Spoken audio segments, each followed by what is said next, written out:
Sebelum saya datang kelas ni, saya macam kita solat tapi macam kita tahu semua benda. Bila dengar penjelasan sebelum tu, video-video yang disediakan sebelum tu, saya macam benda ni saya tak tahu, benda ni saya tak tahu. So saya rasa macam saya terus call dia punya admin untuk join lah dia punya program.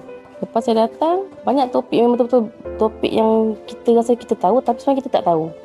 Dia lebih jelas. Mula-mula memang nak masuk kelas ni memang susah sangat sebab banyak sangat cabaran, banyak-banyak rasa macam even though hari last tu tak apalah, cancel lah. Tapi kuatkan juga, alhamdulillah rezeki untuk hadir. Kita rasa kita dah tahu segala-galanya. Saya berumur 35 tahun.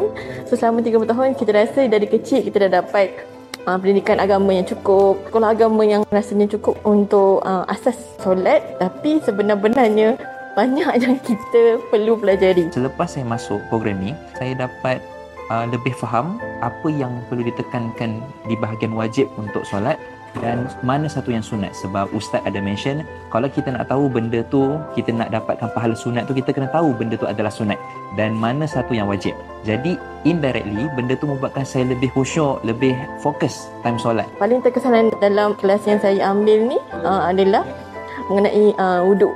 So selama ni banyak yang kita bawa silap dengan wuduk. Dari sekecil-kecilnya sampai sebesar-besarnya. Ustaz tunjuk sendiri di depan kita orang macam mana cara yang betul, mana satu yang sunat, mana satu yang boleh tambah baik, dan dia bagi peluang untuk kita sebagai peserta untuk turut serta dalam praktikal tu dengan Ustaz tu ada kat sebelah. Jadi dia boleh tengok, dia boleh tegur. Sebab selalu ni kita belajar secara lisan, bila ditunjuk secara praktikal, kita lebih faham dan kita lebih tahu apa yang betul dan apa yang tidak. Ustaz sangat teliti dan sangat bagus dalam penerangan tentang solat dari segala rukun.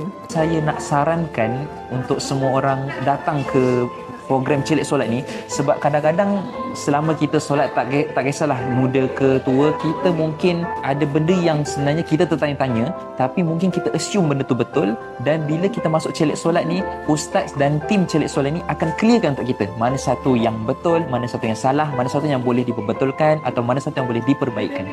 Sebenarnya bila kita belajar, sebenarnya banyak benda yang kita lagi tak tahu. Macam tadi ustaz ada cakap, ilmu ni kita kena cari dan cari. Makin kita belajar dan makin banyak yang kita tak tahu. So kalau kita tak tahu, kita akan jadi jahil lah. Orang kat luar should be join program ni sebab korang akan dapat satu ilmu yang tak sangka benda tu should be kita tahu, tapi sebenarnya kita tak tahu. Jadi orang ramai akan datang untuk hadir dan rasa sendiri sebenarnya ada ilmu yang kita tak tahu daripada sebenarnya kita rasa kita tahu.